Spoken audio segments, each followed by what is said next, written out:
শতকের দ্বিতীয় দশকে প্রথমবারের মতো বিশ্বযুদ্ধের সাক্ষী হয়েছিল মানব সভ্যতা।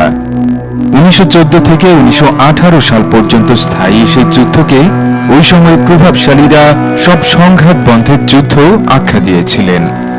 প্রথম বিশ্বযুদ্ধ শেষে এমন রক্তক্ষয়ী ঘটনার পুনরাবৃত্তি ঠেকাতে লিগ অব নেশনস নামে একটি আন্তর্জাতিক সংগঠনও গড়ে তোলা হয়েছিল।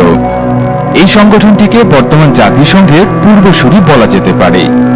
তবে ইতিহাসবিদদের ভাষ্য অনুযায়ী ওই প্রথম বিশ্বযুদ্ধের সমাপ্তি পর্বই পরবর্তী বিশ্বযুদ্ধের বীজ বপন করে গিয়েছিল, যার ধারাবাহিকতায় মাত্র 2 দশকের মধ্যেই পুরো পৃথিবী জুড়ে আবারও বিশ্বযুদ্ধের ডামাডোল বেজে উঠেছিল। সঙ্গত কারণেই এই যুদ্ধটি দ্বিতীয় বিশ্বযুদ্ধ নামে পরিচিত। এই দ্বিতীয় বিশ্বযুদ্ধটি ছিল মানব ইতিহাসে এখন পর্যন্ত সবচেয়ে রক্তক্ষয়ী যুদ্ধ। আনুষ্ঠানিকভাবে 1939 থেকে 1945 সাল পর্যন্ত চলা এই যুদ্ধে পৃথিবীর কমপক্ষে 30টি দেশের প্রায় 10 কোটি মানুষ সরাসরি অংশ নিয়েছিলেন। আর যুদ্ধ শেষে সব মিলিয়ে প্রাণহানির সংখ্যা ছিল 8.5 কোটির বেশি। এর মধ্যে 5.5 কোটির বেশি ছিলেন বেসামরিক নাগরিক। আর এই দ্বিতীয় বিশ্বযুদ্ধের সময় নাৎসিদের দ্বারা নির্বিচারে ইহুদি নিধনের কার্যক্রমটি মানব ইতিহাসের অন্যতম বিষাদপূর্ণ অধ্যায় হিসেবে বিবেচিত হয়। হলোকস্ট শীর্ষক জেনোসাইডে কমপক্ষে 60 লাখ ইহুদি ধর্মাবলম্বী মানুষকে হত্যা করেছিল নাৎসি বাহিনী। আজ আপনাদের এই দ্বিতীয় বিশ্বযুদ্ধ সম্পর্কে বিস্তারিত জানাবো। অবশ্য তার আগে প্রথম বিশ্বযুদ্ধ সম্পর্কে বিস্তারিত জানতে চাইলে আমাদের এই ভিডিওটি দেখতে পারেন। সুপ্রিয় দর্শক, চলুন তবে আর কথা না বাড়িয়ে আদ্যপ্রান্তর এই পর্বে ইতিহাসের সবচেয়ে রক্তক্ষয়ী সংঘাত এই দ্বিতীয় বিশ্বযুদ্ধ সম্পর্কে জেনে আসি।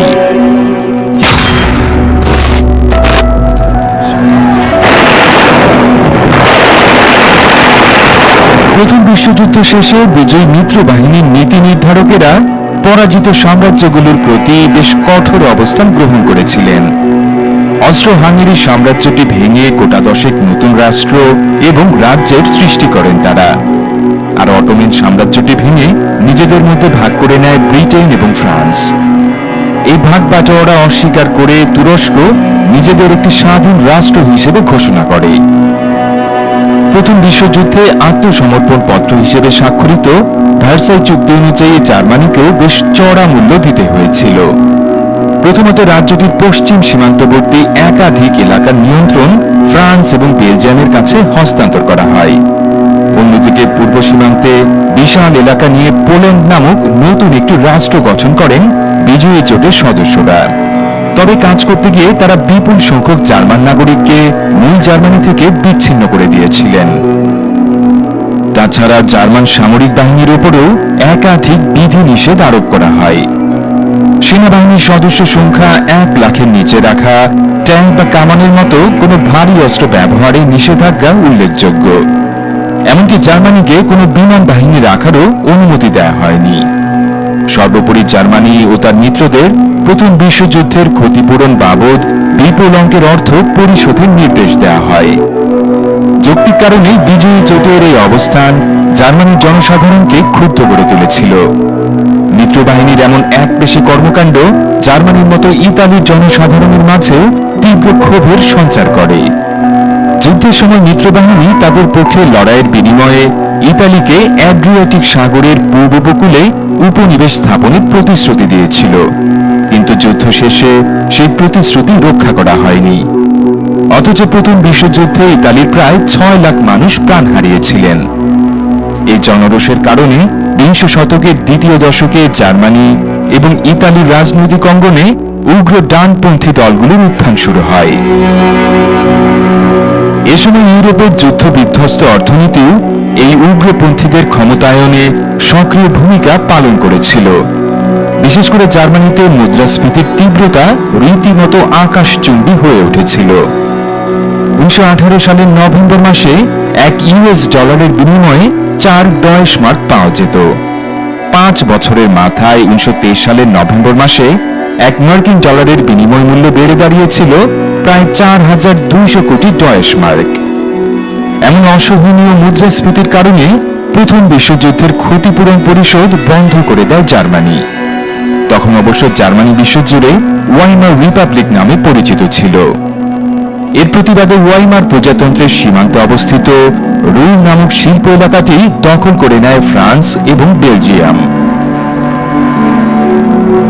1928 সালে জনসাধারণের মাঝে বিদ্যমান অসন্তোষের সুযোগে ইতালির ক্ষমতায় আসেন মুসোলিনি। সব ধরনের রাজনৈতিক কর্মকাণ্ড নিষিদ্ধ করে দেশটিতে ফ্যাসিবাদ আমলের সূচনা করেন তিনি। এর পরের বছর যুক্তরাষ্ট্রের নিউ ইয়র্কে ওয়াল স্ট্রিট শেয়ার বাজারে বিশাল এক ধস নামে। এর প্রভাবে পুরো বিশ্ব অর্থনীতিতে এক ভয়াবহ মন্দার সৃষ্টি হয়। ইতিহাসে এই মন্দাটি গ্রেট ডিপ্রেশন নামে কুখ্যাত। এই মন্দার ফলে জার্মানির অর্থনীতিও সংকুচিত হয়ে পড়ে। 1932 সালে দেশটির তরুণ প্রজন্মের মাঝে বেকারত্বের হার শতকরা 30% ছাড়িয়ে যায়। পরিস্থিতির জন্য সরকারকে দায়ী করে প্রতিবাদে রাস্তায় নেমে আসেন জার্মানির অধিবাসীরা। এর ধারাবাহিকতায় ওই বছর জুলাই মাসে অনুষ্ঠিত সাধারণ নির্বাচনে বিপুল ভোটে জয়ী হয় উগ্র ডানপন্থী দল এনএসডিএপি। জনৈক অ্যাডলফ হিটলার নেতৃত্বাধীন এই দলটি সংক্ষেপে নাৎসি পার্টি নামে পরিচিত ছিল। নির্বাচনে জয়লাভের পর দলটি তাদের সভাপতি অ্যাডলফ হিটলারকে দেশের সরকার প্রধান হিসেবে নিয়োগ করে। দেশের প্রেসিডেন্ট হিসেবে ক্ষমতা গ্রহণের পরেই মুসোলিনির অনুকরণে বাকি সব রাজনৈতিক দলকে অবৈধ ঘোষণা করেন হিটলার। 1933 সালে তিনি প্রথম বিশ্বযুদ্ধের ক্ষতিপূরণ পরিশোধ করা বন্ধ করে দেন। এরপর ভার্সাই চুক্তি থেকে বেরিয়ে যাবার ঘোষণা দিয়ে জার্মান সেনাবাহিনীর শক্তি বৃদ্ধি শুরু করেন তিনি। শুধু তাই না, সক্ষম জার্মান তরুণদের জন্য সামরিক প্রশিক্ষণ বাধ্যতামূলক করা হয়। হিটলারের এই কর্মকাণ্ড নিয়ে আন্তর্জাতিক মহলে কিছুটা সমালোচনা হলেও জাতীয় পর্যায়ে তার জনপ্রিয়তা জ্যামিতিক হারে বৃদ্ধি পাচ্ছিল। 1935 সাল নাগাদ হিটলার প্যান জার্মানিজম শীর্ষক একটি মতবাদ উদ্ভাবন করেন। সংক্ষেপে এই মতবাদ অনুযায়ী বিশুদ্ধ জার্মান বংশোদ্ভূতরা অ্যারিয়ান জাতির সদস্য। এই মতবাদে সোনালী চুল এবং নীল চোখের অধিকারী জার্মানদের বিশ্বের শ্রেষ্ঠতম জাতি হিসেবেও দাবি করা হয়। এর বিপরীতে হিটলারের ধারণা অনুযায়ী ইহুদি ধর্মাবলম্বীরা ছিলেন মানুষের মধ্যে নিকৃষ্টতম। এছাড়া কার্ল মার্কস প্রণীত সমাজতান্ত্রিক মতাদর্শের অনুসারীরাও হিটলারের নিকৃষ্ট মানুষের তালিকায় স্থান পেয়েছিল। সর্বোপরি বিশ্ব শান্তি প্রতিষ্ঠায় একটি চূড়ান্ত সমাধান বাস্তবায়নের প্রস্তাব রাখেন নাৎসিবাদের জনক হিসেবে কুখ্যাত অ্যাডলফ হিটলার। তার প্রস্তাবনা অনুযায়ী বিশ্বজুড়ে অ্যারিয়ানদের রাজত্ব প্রতিষ্ঠা করা হবে এবং বৈশ্বিক ওই সাম্রাজ্যে ক্ষমতাসীনরা বিশ্বব্যাপী মার্কসপন্থী এবং ইহুদিদের নির্মূলে গণহত্যা চালাবে। নিজের এই ঘৃণ্য সমাধান জার্মানির ভেতর বাস্তবায়ন শুরু করেছিলেন হিটলার। 1935 সালে আফ্রিকা মহাদেশে নতুন উপনিবেশ স্থাপনের সিদ্ধান্ত নেয় ইতালি। সেই সিদ্ধান্ত অনুযায়ী পূর্ব আফ্রিকার ইথিওপিয়া রাজ্যে সেনা অভিযান শুরু করা হয়। সেনা হামলার মুখে অ্যাবিসিনিয়া নামে পরিচিত এই রাজ্যের শাসক পালিয়ে যান। তবে রাজ্যটি জনসাধারণ সশস্ত্র বিপ্লব শুরু করে। একই সময় ইউরোপের স্পেনেও ক্ষমতাসীন রাজার বিরুদ্ধে অভ্যুত্থান শুরু করেন স্প্যানিশ সেনাবাহিনীর জেনারেল ফ্রান্সিস ফ্র্যাঙ্কো। এই অভ্যুত্থানে জেনারেল ফ্র্যাঙ্কোকে সামরিক সহায়তা দেয় ইতালি এবং জার্মানি। এই সুযোগে 1936 সালে নিজেদের মধ্যে একটি দ্বিপাক্ষিক সামরিক চুক্তি করে নেয় সৌরনায়ক শাসিত এই দেশ দুটো। এই চুক্তিটি রোম বার্লিন এগ্রিমেন্ট নামে পরিচিত।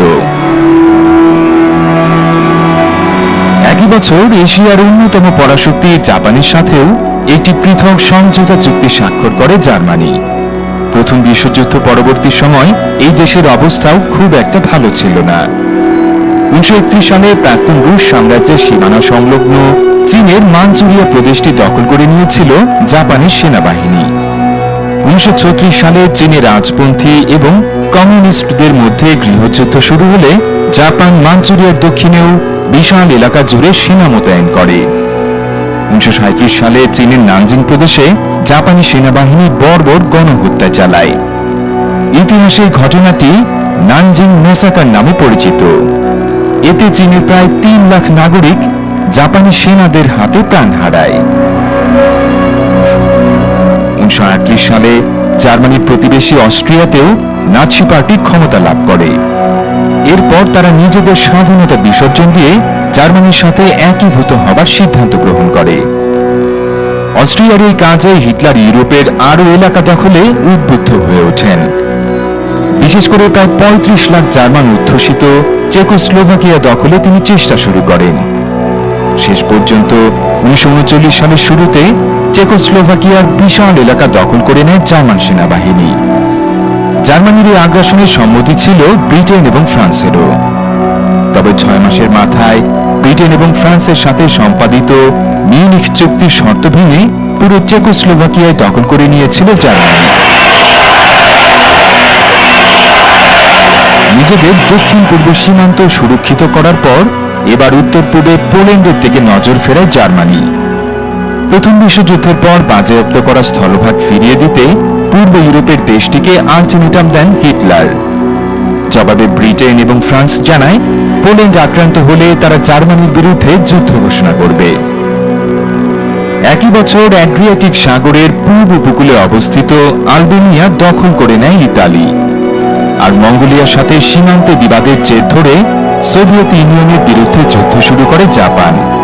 ওই যুদ্ধে পরাজিত হওয়ার পর নিজেদের পশ্চিমমুখী সম্প্রসারণ বন্ধ করে দক্ষিণে নতুন উপনিবেশ সৃষ্টিতে মনোনিবেশ করে পূর্ব এশিয়ার এই দেশটি। অবশেষে ১৯৩৯ সালের ১ সেপ্টেম্বর কোনো পূর্ব ঘোষণা ছাড়াই পোল্যান্ড আক্রমণ করে বসে জার্মান সেনাবাহিনী। প্রতিশ্রুতি অনুযায়ী এর প্রতিক্রিয়ায় জার্মানির বিরুদ্ধে যুদ্ধ ঘোষণা করে ব্রিটেন এবং ফ্রান্স। এই যুদ্ধে জার্মানি সম্পূর্ণ আর্ম করা একটি সমর কৌশল প্রয়োগ করে। ব্লিটজক্রিগ শীর্ষক এই কৌশলে ট্যাঙ্ক এবং অন্যান্য সাঁজোয়া যান ব্যবহার করে শত্রুপক্ষের প্রতিরোধ রেখা খুব দ্রুত ভেঙে ফেলা হয়। তারপর দুপাশের শত্রুকে আলাদাভাবে ঘিরে ফেলা হয়। জার্মানির অভিনব এই সমর কৌশলের মুখে পোল্যান্ডের সামরিক বাহিনী তেমন শক্ত কোনো প্রতিরোধী গড়ে তুলতে পারেনি। জার্মানি যখন তার পূর্ব সীমান্তে দখল অভিযানে ব্যস্ত ছিল, তখন ব্রিটেন এবং ফ্রান্সের যৌথ বাহিনী পশ্চিম দিক থেকে জার্মানির ভেতর ঢুকে পড়ার বদলে দেশটির পশ্চিম সীমান্তে প্রথম বিশ্বযুদ্ধের মতো দীর্ঘস্থায়ী সংঘাতের প্রস্তুতি গ্রহণ করে। মিত্রবাহিনীর এই ভুলে পশ্চিম পোল্যান্ড জার্মানির দখলে চলে যায়। এই সুযোগে সোভিয়েত ইউনিয়নও সেনা পাঠিয়ে পোল্যান্ডের পূর্বাঞ্চলটুকু দখল করে নেয়। পোল্যান্ডের পাশাপাশি ফিনল্যান্ডের সীমান্তবর্তী একাধিক এলাকায় সেনা মোতায়েন করে সোভিয়েতরা। সোভিয়েত হানাদারদের বিরুদ্ধে ফিনল্যান্ডের সেনাদের যুদ্ধটি উইন্টার ওয়ার নামে পরিচিত।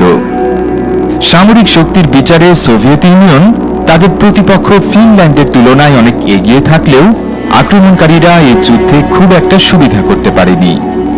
শেষ পর্যন্ত ১৯৪০ সালের মার্চ মাসে দুই পক্ষের মধ্যে শান্তি চুক্তি স্বাক্ষরিত হয়। এই যুদ্ধে সোভিয়েত ইউনিয়নের দুর্বলতার বিষয়টি হিটলারের দৃষ্টি আকর্ষণ করেছিল। এর ফলে তার মনে সোভিয়েত ইউনিয়ন দখলের তীব্র বাসনা জন্ম নেয়। একই সময় ব্রিটেন এবং ফ্রান্সের যৌথ নৌবাহিনী নর্থ সির সমুদ্র পথে অবরোধ আরোপ করে। এর ফলে সুইডেন থেকে জার্মানিতে জ্বালানি তেল আমদানি বন্ধ হয়ে যাবার আশঙ্কা সৃষ্টি হয়।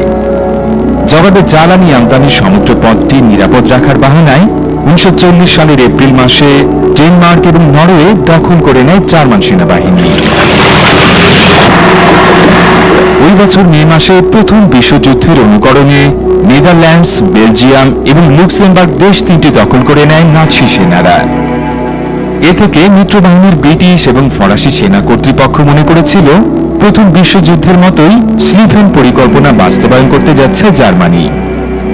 এই ধারণার কারণে বেলজিয়াম এবং নেদারল্যান্ডসের সেনাবাহিনীর সাথে সম্মিলিত প্রতিরোধ গড়ে তোলার সিদ্ধান্ত নেয় মিত্রবাহিনী। কিন্তু জার্মানি তাদের পশ্চিম দিকেও ব্লিটজক্রিগ রণকৌশল ব্যবহার করে। মিত্রবাহিনীর প্রতিরক্ষা বুর্জের দুর্বলতম স্থানে তারা বোমারু বিমান ব্যবহার করে প্রথমে উপর্যুপরি কয়েক ঘন্টা গোলাবর্ষণ করে। এরপর সেই ফাঁক দিয়ে প্যাঞ্জার ট্যাঙ্ক এবং সাঁজোয়া যানের বহর শত্রুপক্ষকে ঘিরে ফেলে। এইভাবে ব্রিটেন, ফ্রান্স, বেলজিয়াম এবং নেদারল্যান্ডসের প্রায় ১৫ লাখ সেনা ডানকার্ক সৈকতে আটকা পড়েন। শেষ পর্যন্ত অবশ্য সেখান থেকে প্রায় ৩.৫ লাখ ব্রিটিশ এবং ফরাসি সেনাকে ইংল্যান্ডে উদ্ধার করে নিয়ে যাওয়া হয়েছিল। ১৯৪০ সালের ৪ জুন ডানকার্ক সৈকতটিও জার্মান সেনাদের দখলে চলে যায়। এরপর নাৎসি বাহিনী ফ্রান্স দখলে অভিযান শুরু করে। দেশটির রাজধানী প্যারিস অভিমুখে বিদ্যুৎ গতিতে এগিয়ে যায় জার্মান সেনারা। উত্তরে অস্থিরতার সুযোগে দক্ষিণ পূর্ব সীমান্ত দিয়ে ফ্রান্সের ভেতর ঢুকে পড়ে ইতালির সেনাবাহিনী। ফ্রান্সের নবনির্বাচিত সরকার প্রধান মার্শাল পেতা দ্বিমুখী এই সাঁড়াশি আক্রমণের মুখে যুদ্ধবিরতির চুক্তি স্বাক্ষরে বাধ্য হন। কিন্তু লন্ডনে নির্বাসিত ফরাসি সেনাপ্রধান জেনারেল শার্ল দু গল এক রেডিও বার্তায় ফ্রান্সের জনসাধারণের প্রতি নাৎসি বাহিনীর বিরুদ্ধে সশস্ত্র সংগ্রাম অব্যাহত রাখার ঘোষণা দেন। মার্শাল বেতা তার অনুসারীদের মধ্য থেকে হিটলারপন্থী সরকার গঠন করে দক্ষিণ ফ্রান্সের ভিসি শহরে রাজধানী সরিয়ে নেন। আর ফ্রান্সের উত্তর এবং পশ্চিম প্রান্তে আটলান্টিক মহাসাগরের উপকূলবর্তী বিস্তীর্ণ এলাকায় নাৎসি বাহিনী তাদের নিজস্ব সামরিক শাসন কায়েম করে। এর ফলে ফরাসি নৌবাহিনীর যুদ্ধজাহাজগুলো জার্মানির দখলে চলে যায়। এদিকে উত্তর এবং পশ্চিমে এই অস্থিরতার সুযোগে পূর্ব ইউরোপের লাটভিয়া, এস্তোনিয়া এবং লিথুয়েনিয়া দেশ তিনটি কোনো যুদ্ধ ছাড়াই দখল করে নেয় সোভিয়েত ইউনিয়ন। স্পেন এবং পর্তুগাল ছাড়া ইউরোপের মূল ভূখণ্ডের পুরোটা নিজের দখলে নেবার পর 1940 সালের জুলাই মাসে ইংলিশ চ্যানেলের ওপারে ব্রিটেন দখলের যুদ্ধ শুরু করে নাৎসি বাহিনী। কিন্তু ব্রিটিশ নৌবাহিনীর শক্তি মোকাবেলায় সামর্থ্য না থাকায় ইংল্যান্ডের দক্ষিণ পূর্ব উপকূলে বিমান হামলা চালিয়ে সন্তুষ্ট থাকতে হয় তাদের। রয়্যাল এয়ারফোর্স এবং জার্মান বিমান বাহিনীর মধ্যে এই যুদ্ধটি ইতিহাসের পাতায় ব্যাটল অফ ব্রিটেন নামে স্থান করে নিয়েছে।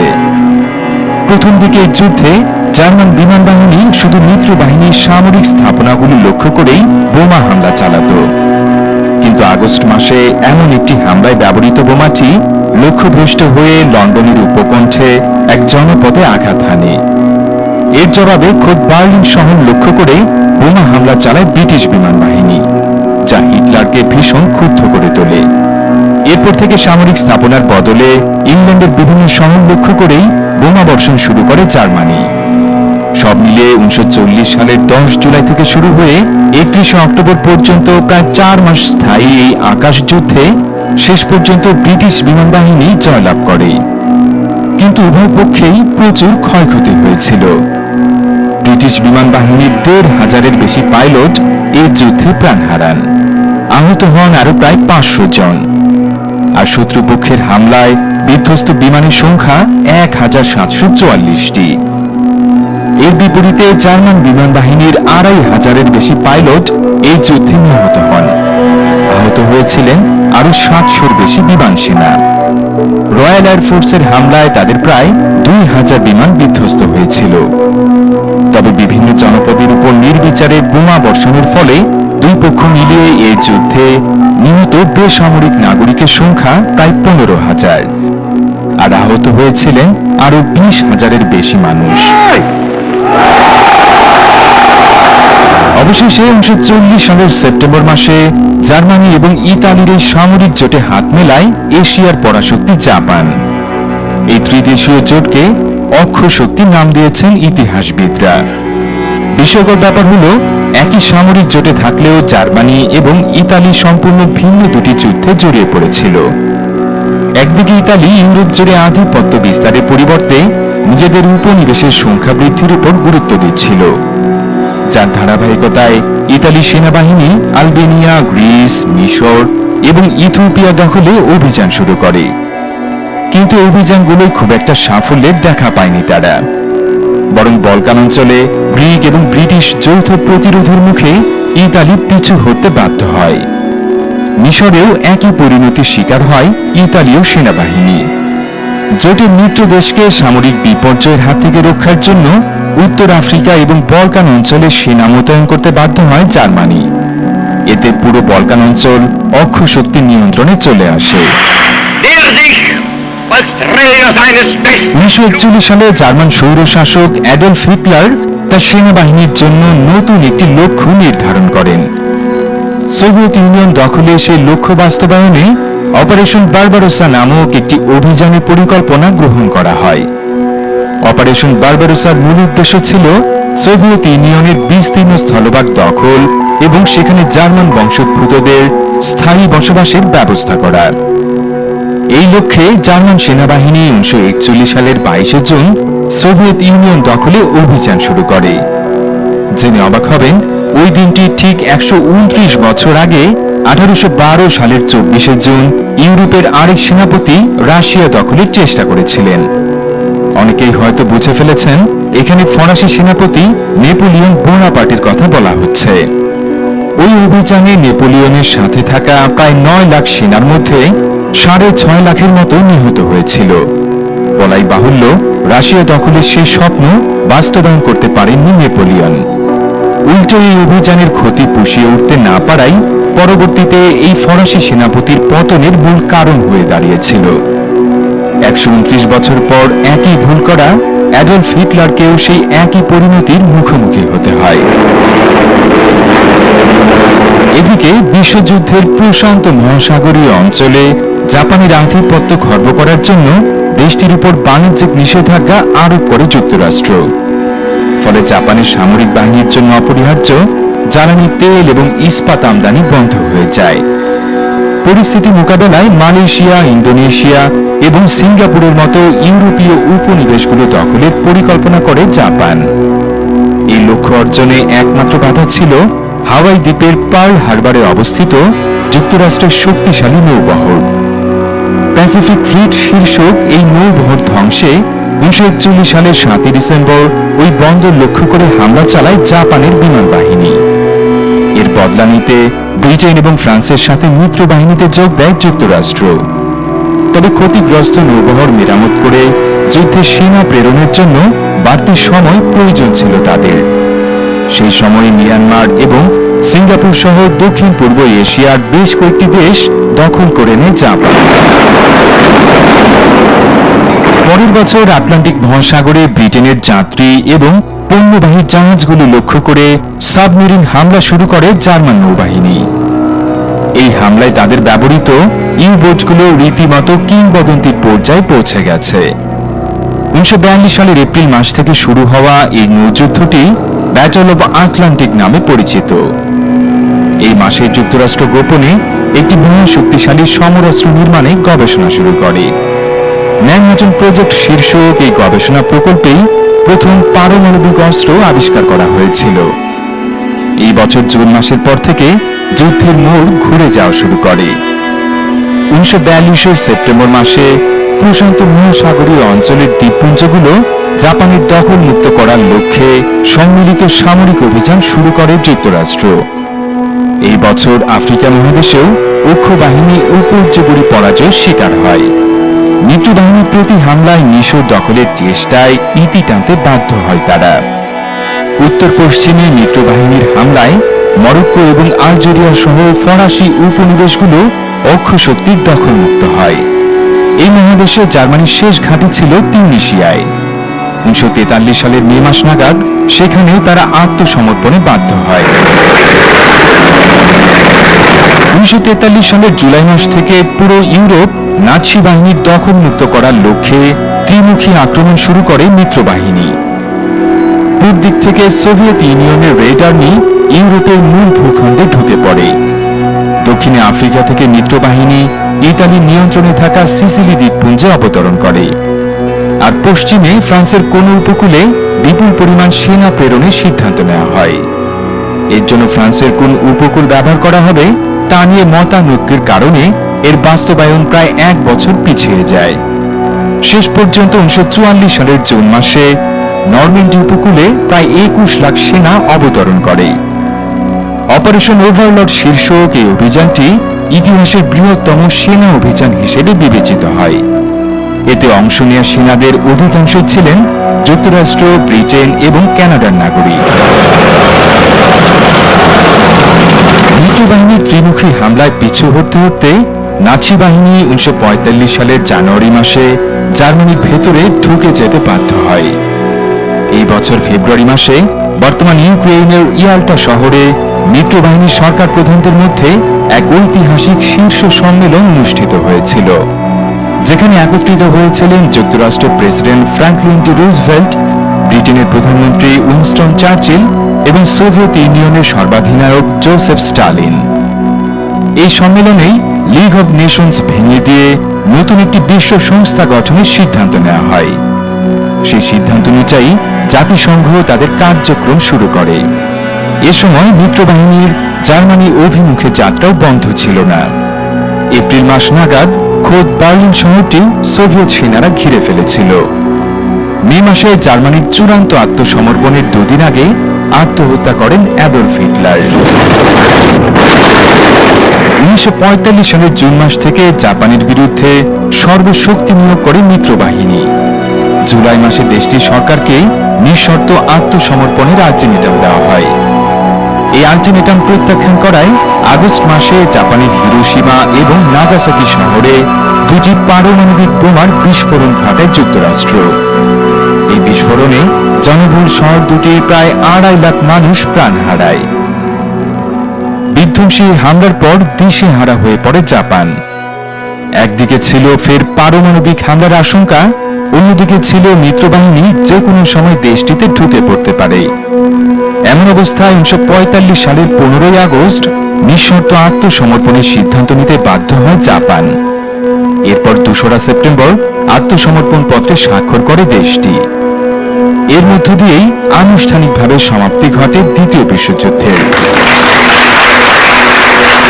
দ্বিতীয় বিশ্বযুদ্ধ যে শুধু বিপুল সংখ্যক প্রাণহানি আর ধ্বংসযজ্ঞের সাক্ষী হয়েছে তাই না, এই যুদ্ধ গোটা বিশ্বের রাজনৈতিক এবং সামাজিক জীবনে আমূল পরিবর্তনের সূচনা করেছিল। ভবিষ্যৎ বিপর্যয় সামাল দেওয়ার জন্য যেমন জাতিসংঘের সৃষ্টি হয়েছিল, তেমনি জন্ম নিয়েছিল যুক্তরাষ্ট্র বা সোভিয়েত ইউনিয়নের মতো সুপার পাওয়ারেরও। আর এই দুই সুপার পাওয়ারের মধ্যে প্রায় অর্ধ শতক ধরে চলা স্নায়ুযুদ্ধ তো দ্বিতীয় বিশ্বযুদ্ধ পরবর্তী আরেক রোমাঞ্চকর ইতিহাস।